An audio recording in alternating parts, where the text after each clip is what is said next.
मलरविद्युतिमिन्दुकिरीटान्तङ्गकुजान्नयनत्रययोगदां स्मेरमुखिं वरदङ्कुशपाशं भीतिकरं प्रभजे भुवनेशिं। समस्या की बातें कर रहे हैं, समस्या से सफलता तक।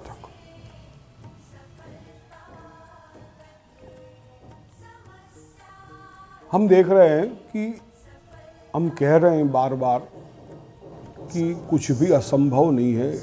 इंसान अगर चाह ले तो वो कुछ भी प्राप्त कर सकता है, लेकिन कैसे? सिर्फ देखने से, सपने देखने से, सोचने से तो कोई काम होता नहीं है। उसके लिए कर्म करना पड़ता है। कर्म कैसे किया जाए, किस तरह से किया जाए, ये ज्ञान होना बहुत जरूरी है। हमने बताया कि आदमी के शरीर के अंदर हर प्रकार की शक्ति है। हमारा शरीर मिरेकल चमत्कार है। जो कुछ भी है, इसे हिंदी में कहा मुहावरा है, आप मर गए डूब गई दुनिया। हम है वहां तक सब कुछ है। जो कुछ भी है हमारे अंदर है। पूरी दुनिया, ब्रह्मांड, सत्य असत्य, पाप पुण्य, जो कुछ भी है, सुख दुख जो भी कुछ है, इस शरीर के अंदर ही है, शरीर के माध्यम से है। इसलिए शरीर को जानना, अपने आप को जानना इतना ही जरूरी है जितना ब्रह्म को जानना जरूरी है।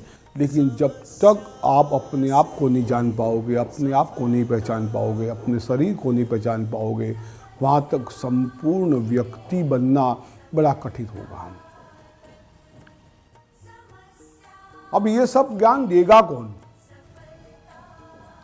तो गुरु की बात आएगी यहाँ पर। सदगुरु की प्राप्ति करना या सदगुरु को प्राप्त करना, ये भी एक लक्ष्य होता है।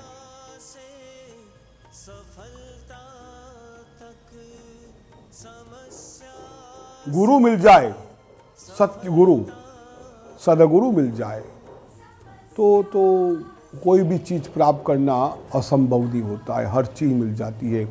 अर्जुन को जैसे भगवान श्री कृष्ण गुरु के रूप में मिल गए, हनुमान जी को जाम्बुवंत जी मिल गए, ऐसे हमें सदगुरु मिल जाए। लेकिन सदगुरु प्राप्त करने के लिए हमें सदशिष्य बनना पड़ता है। क्या करते हैं गुरु? तंत्र मार्ग के अंदर गुरु की प्रार्थना है। कहते हैं, मातंगी भुवनेश्वरीश्च बगला धूमावती भैरवी तारा छिन्न शिरोधरा भगवती श्यामा रमा सुंदरी दातुं न प्रभवन्ति वांछितफलं यस्यो प्रसादं विना तं वन्दे शिवरूपिणं निजगुरुं सर्वार्थसिद्धिप्रदम्।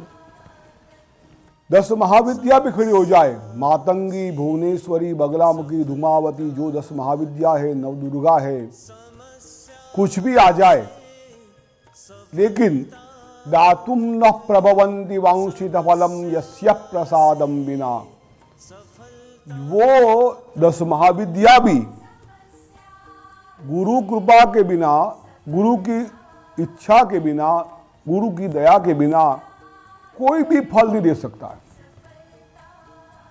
ये गुरु की प्रार्थना व गुरु का महत्व बताया गया।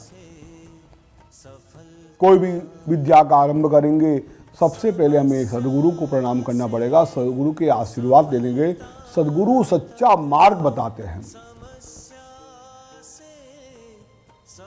जब हम फंस जाते हैं, कोई गलत काम कर लेते हैं, गलत चीज हो जाती है हमसे, तो बचाने का जो कार्य करते हैं, मार्गदर्शन का जो काम करते हैं, वो सदगुरु होते हैं। किस तरह से बचाते हैं? किस तरह से इस संसार की नैया को पार कराते हैं और क्या अहमियत रखती है हमारे जीवन में उनकी, ये भी तो आपको जानना ही पड़ेगा। तो गुरु एक जवेरी का काम करते हैं। जौहरी जो होता है ना, पत्थर तो तराश कर हीरा निकाल देता है उसके अंदर से। गुरु भी कैसा भी शिष्य हो उसको तैयार कर देता है, अपनी शक्तियों से, अपनी शक्तिपात करके उसको तैयार कर देता है। संस्कृत भाषा के अंदर उसका ग्रामर, व्याकरण बनाने वाले महापंडित जो हो गए पाणिनि, जिन्होंने संस्कृत का भाष्य बनाया, संस्कृत पर उन्होंने कौमुदी नाम का ग्रंथ लिखा और शायद दुनिया के अंदर सबसे पहला ग्रामर का ग्रंथ उन्होंने लिखा। वो महामूर्ख थे, पहले बिल्कुल कॉमन विद्यार्थी थे, पंडित नहीं थे। उनकी कथा में गुरु की महत्व आता है।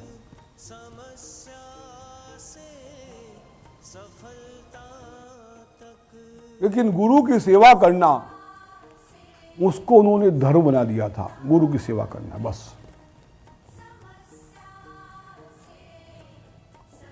गुरु की खूब सेवा करते थे।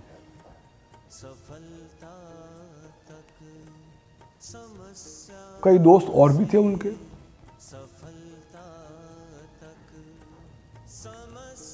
एक दिन गुरु के लिए वो कुछ लेने के लिए बाजार में, वन में लकड़ी काटने गए थे। गुरु की सेवा के लिए कोई कार्य के हेतु गए थे। स्वाध्याय का समय हुआ। उन्होंने जो मित्र थे, सहपाठी थे, वो गुरु को कहने लगे, महाराज आप पढ़ाना शुरू कर दीजिए, हमारा वक्त हो रहा है।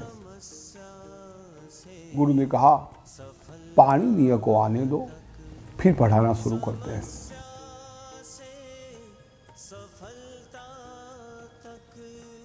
सहपाठियों ने चेष्टा की। गुरुदेव पाणिनि आएगा या न आएगा क्या फर्क पड़ता है, वो पढ़ेगा नहीं पढ़ेगा, अक्ल तो है नहीं उसके अंदर, दिमाग तो है नहीं, पढ़ाने से क्या मतलब है।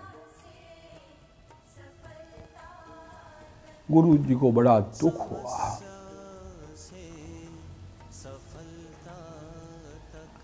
मेरे प्रिय शिष्य के लिए ऐसी बातें करते हैं। पाणिनि आए।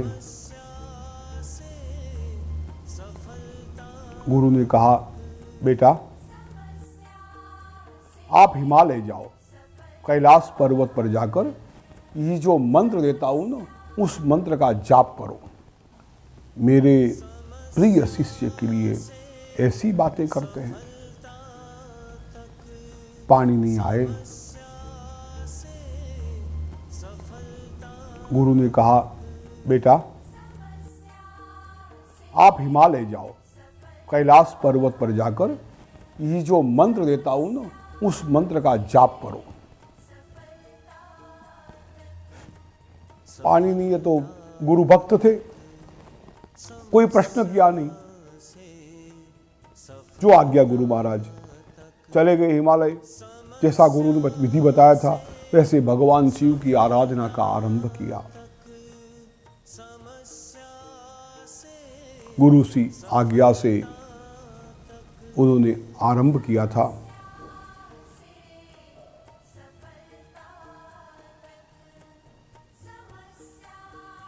भगवान शिव प्रसन्न हुए हैं, नीचे पधारे और वहां उन्होंने नृत्य किया। समझ में कुछ आया नहीं, भगवान के दर्शन किए, प्रणाम किए और परत गुरु के पास आए। गुरु ने पूछा बेटा हो गया कार्य सिद्ध? जी महाराज आपने कहा था वैसा अनुष्ठान किया। भगवान शिव नीचे आए और चले गए। बोले क्या किया?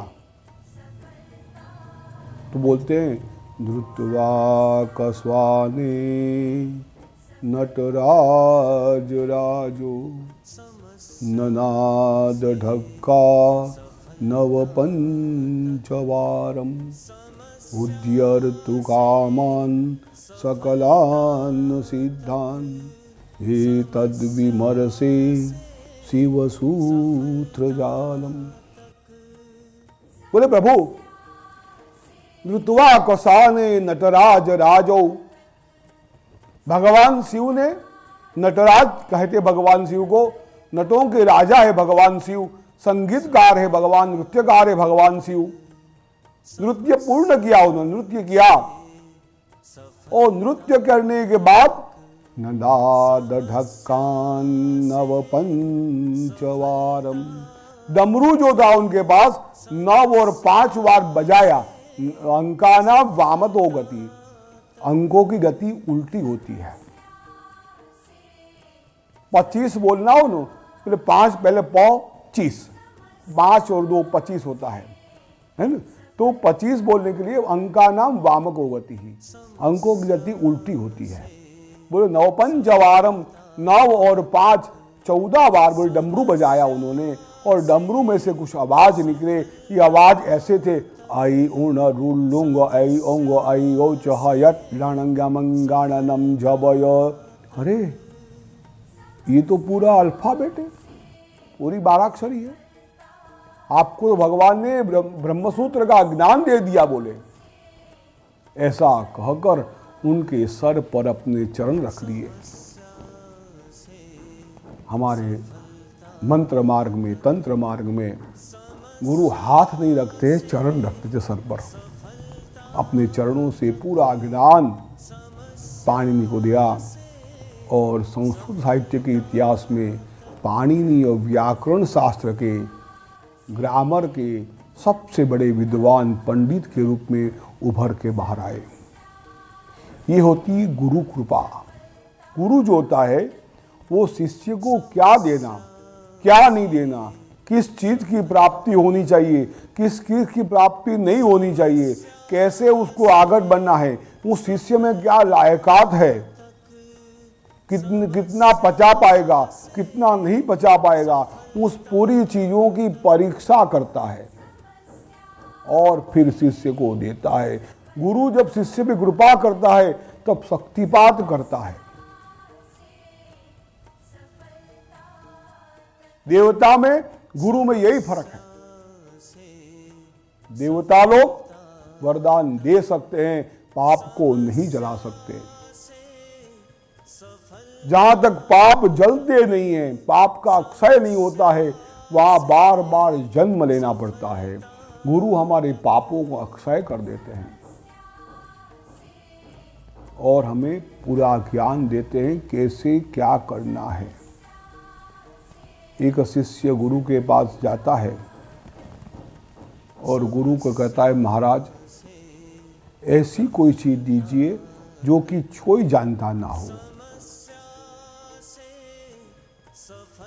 ऐसा कोई मंत्र दीजिए जो मंत्र किसी को ना आता हो। गुरु ने उसको मंत्र दिया, श्री राम जय जय राम। शिष्य बड़ा खुश हो गया, गुरु ने इतना महान दे दिया जो कोई जानता ही नहीं है। वो गुरु आश्रम से बाहर निकला, कोई आदमी मर गया था, उसके पास लोग भजन कर रहे थे, श्री राम जय जय राम। थोड़ा आगे गया, कहाँ पे वो जाता है, हर जगह पे एक ही मंत्र का मिलता है उसको, श्री राम जय जय राम। वो सोचता है गुरु ने ऐसा मंत्र दिया है जो सब लोग जानते हैं। बड़ा गुस्सा आया, गुरु के पास वापिस आता है, महाराज आपने जो मंत्र दिया ये मंत्र सब जानते हैं, उसका क्या अर्थ है? मैंने तो आपको ये कहा था मुझे ऐसा मंत्र दो जो मंत्र कोई जानता ही ना हो। गुरु ने कहा मैंने तेरे को ऐसा ही मंत्र दिया बेटा, लेकिन बोले महाराज मैं जहां भी गया ना वहां यही मंत्र सुनने को मिला मुझे।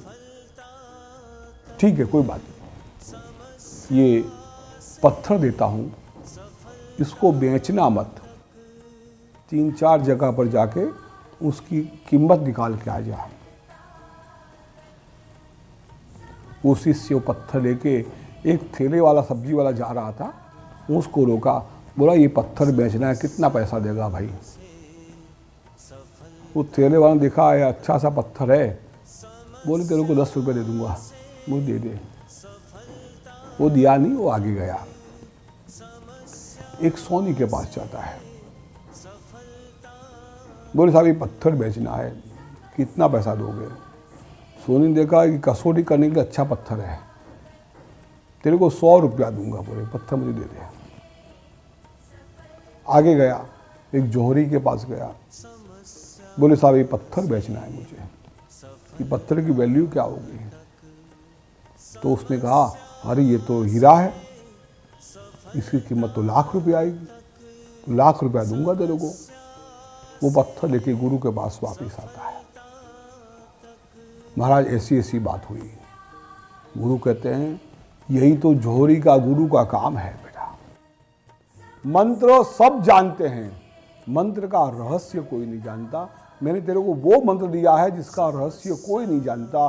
जैसे पत्थर तो 3-4 जगह पे ले गया, हर आदमी ने अपनी बुद्धि से वैल्यू की, तो वास्तव में जो वैल्यू है वो जौहरी ने निकाल दी उसकी। बोले गुरु का काम, जौहरी का काम होता है अपने शिष्यों को मुश्किलों में से, संकट में से बाहर निकालना और सच्चा मार्ग बताना, वो गुरु का कार्य है।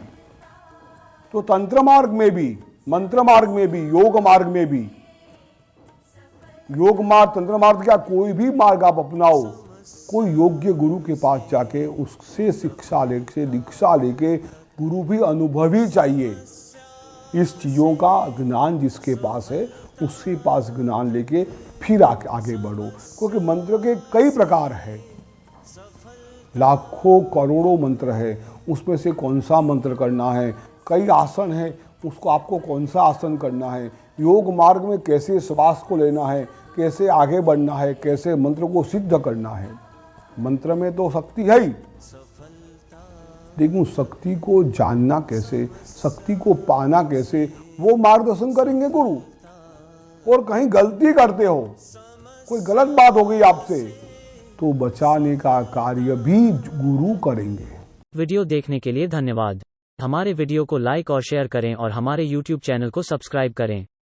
गुरुजी से नियमित ज्ञान प्राप्त करने के लिए सोशल मीडिया पर हमें फॉलो करें।